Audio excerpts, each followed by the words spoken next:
Well, good morning, good evening, good afternoon. Angus here, and welcome to another solo version of the Marketing Your Practice podcast. Today, we're going to be talking all about how to get more people to take action.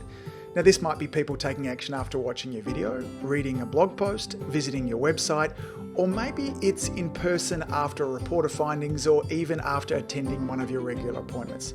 Now, regardless of the setting, there are certain principles to keep in mind if you're wanting to improve your ability to motivate people to take action. Now, this has been said to be one of the greatest skills you can develop, not just as a small business owner, but also as a practitioner when you're wanting to work with your patients each and every day to help them change their habits. Now, here's the first principle I want you to keep in mind. The best product or service doesn't win. The best communicated product or service wins.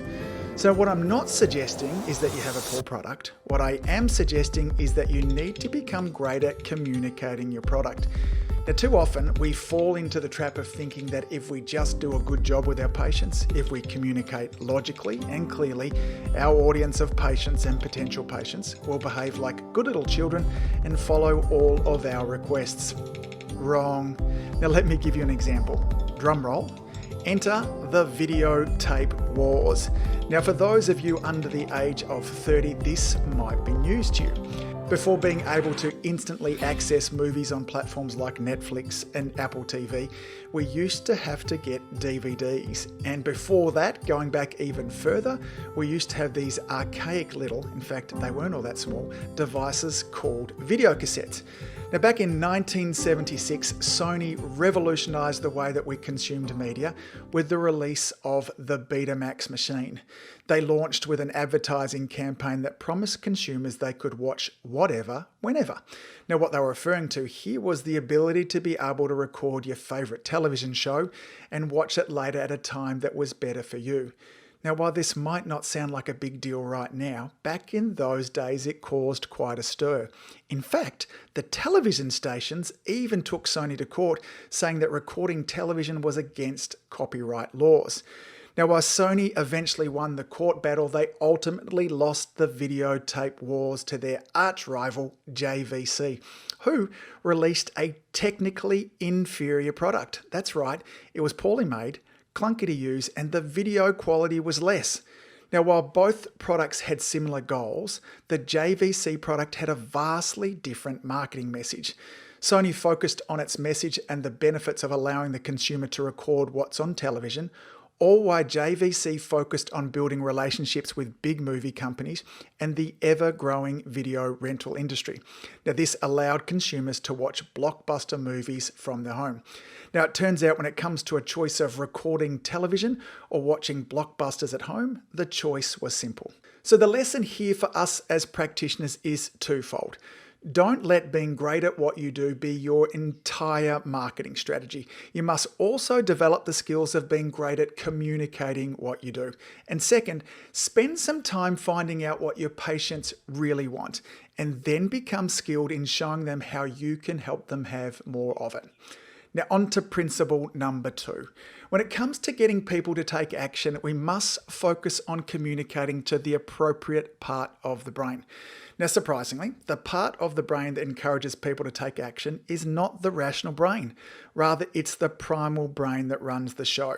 Now, this is important to remember. This brain appeared long before we started to use words. It's mostly unconscious and pre-verbal.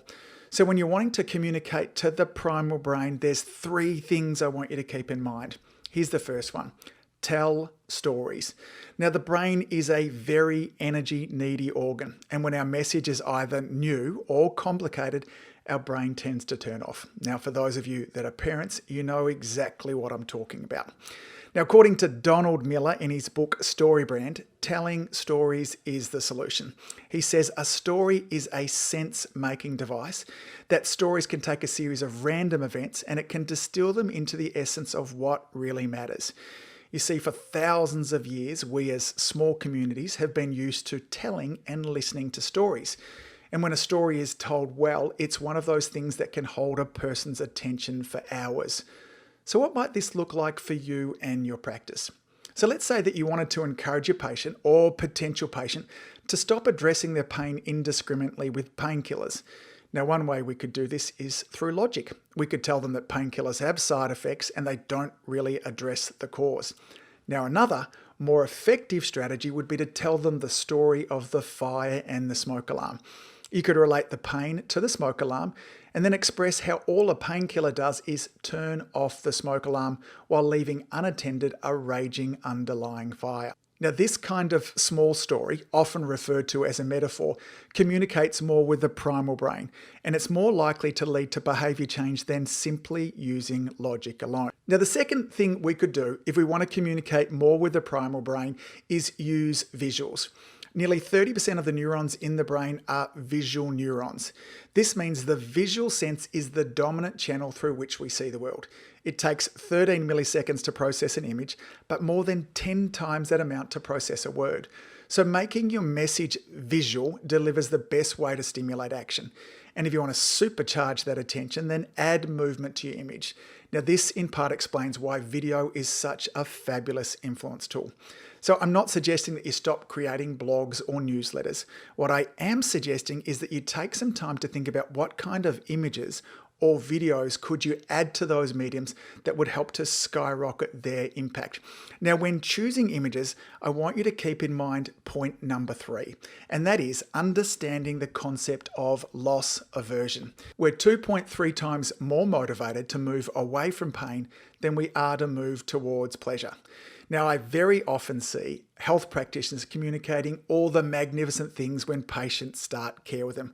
Things like better posture, more energy, better sleep, better performance. But don't forget to tell your patients, or as I spoke about before, show your patients what happens if they don't follow your advice. Images of bad posture, arthritic joints, decaying teeth, or unhealthy skin can be fabulous motivators to get people taking actions. Now, many practitioners in this natural health space don't like talking about symptoms. In fact, I was one of those practitioners for the first 10 years of my practice. My entire focus was on health and wellness and helping people to have 100% life expression. Now, these are all examples of moving towards pleasure.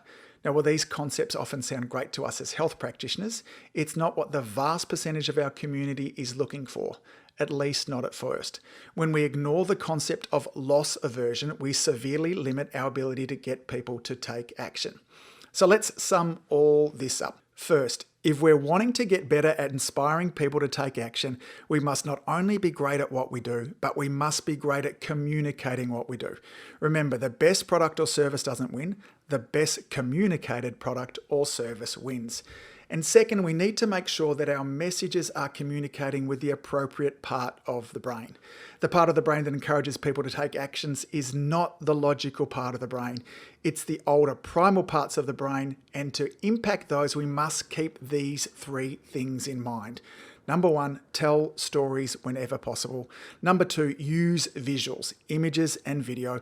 And finally, number 3, keep in mind that we're 2.3 times more motivated to move away from a pain than we are towards a pleasure. So that's it from me, gang. As always, thanks for all that you do. Keep saving lives. I'll see you back here next week. Bye.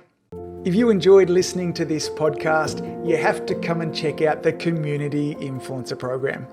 It's my monthly coaching program where we take all this material and I'll work one-on-one with you to apply, implement, systematize, and help guide you and your practice to the next level. Now you can join me on over at adiomedia.com/join. That's adiomedia.com/join. I'd love to see you in there.